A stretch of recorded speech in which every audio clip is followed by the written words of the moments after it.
प्रथम पूज्य गणेश जी तो दुष्टता को ही अच्छाई सिखाने का प्रयास कर रहे हैं, जैसे कोई कुम्हार एक पके हुए मिट्टी के पात्र के बिगड़े हुए आकार को सुधारने का प्रयास कर रहा हो।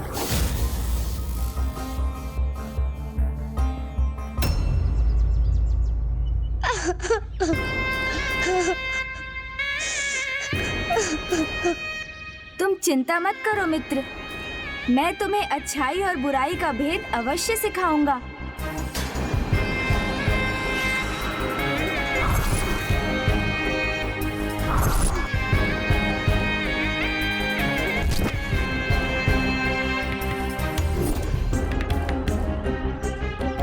आओ मित्र, अब दुखी मत रहो, मेरे साथ चलो।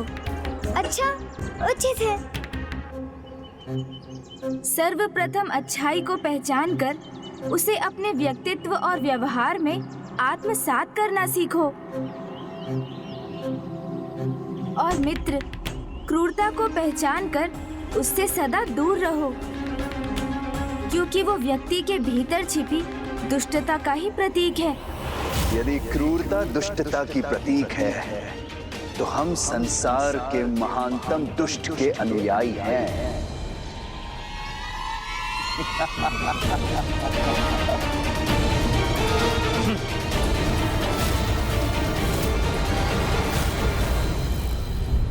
ये अचानक कहां अदृश्य हो गए ये दोनों?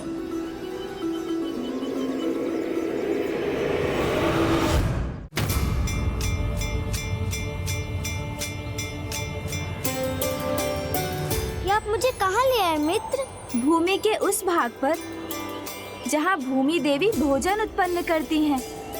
यहाँ से ही तुम्हारी अच्छाई की शिक्षा आरंभ होगी। यहाँ से? यहाँ कौन सीख देगा मुझे?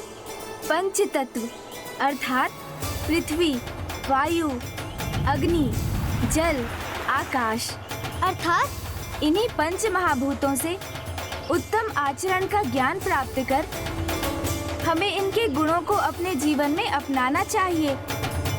और तुम्हारी प्रथम सीख तुम्हें पृथ्वी से प्राप्त होगी।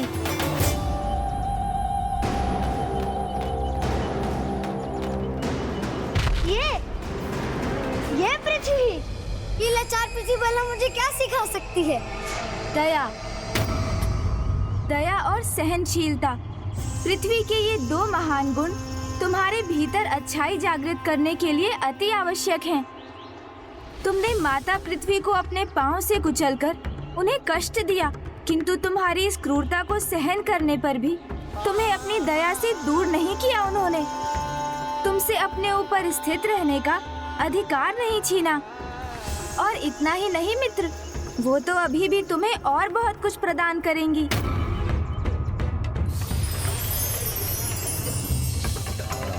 ये देखो मित्र, फसल अर्थात भोजन। माता पृथ्वी सदैव अपने धर्म का पालन करती हैं। हम उन्हें जो घाव देते हैं वो उन्हें स्वयं ही भर लेती हैं और अपने कष्ट की चिंता किए बिना निरंतर हमें भोजन प्रदान करती हैं, जो दया और सहनशीलता का उच्चतम उदाहरण है।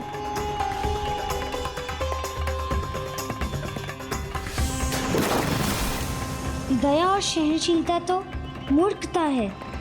यहाँ वास्तविक सीख तो ये है कि लाचार को जितना प्रताड़ित करोगे उससे उतना ही लाभ उठा सकोगे।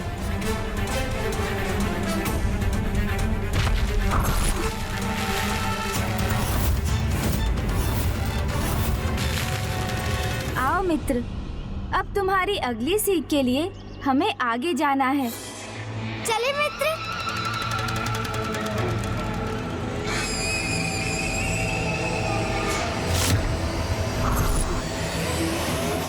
ये असुर तो अच्छाई के उदाहरण से भी बुराई की ही सीख प्राप्त कर रहा है। तो मेरा अनुमान सत्य ही था। गणेश जी से सुधारने का कितना भी प्रयास क्यों न कर लें, किंतु ये कदापि नहीं सुधरेगा।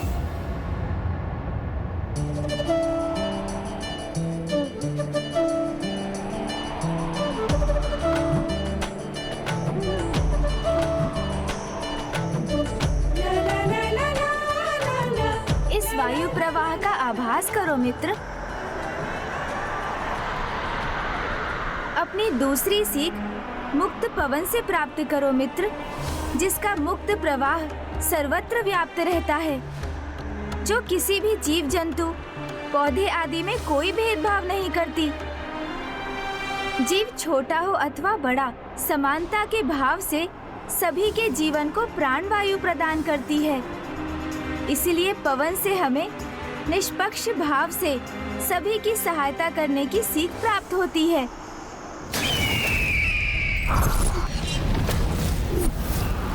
पवन से तो एक ही सीख प्राप्त हुई है मुझे, मुक्त रहो, सर्वत्र विचरण करो, और जब इच्छा हो तो भवंडर बनकर सर्वनाश कर दो। आओ मित्र,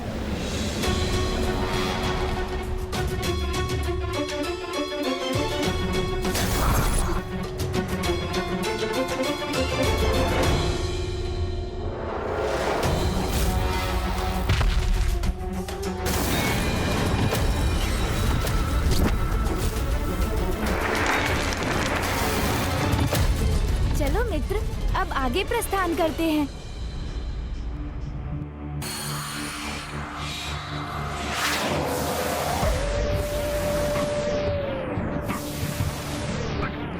और अब अच्छाई से सर्वप्रथम महत्वपूर्ण गुण जो तुम्हें इसी आकाश से सीखना होगा।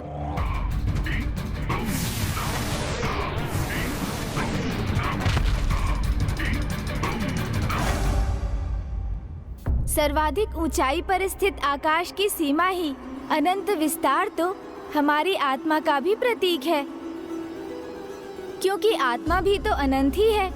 और जिस प्रकार आकाश में मेघों के छटने पर आकाश निर्मल हो जाता है, उसी प्रकार सांसारिक मोह बंधन रूपी मेघों के छटने पर आत्मा सर्वव्यापी परमात्मा से एकीकार हो सकती है।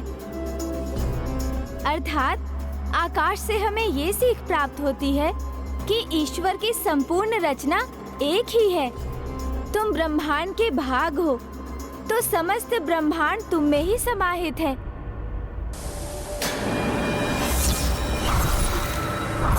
आकाश के अनंत विस्तार से यही सीख प्राप्त हुई है मुझे कि समस्त सृष्टि में एक ही राजा का अनंत साम्राज्य होना चाहिए, और वो साम्राज्य मैं ही स्थापित करूंगा।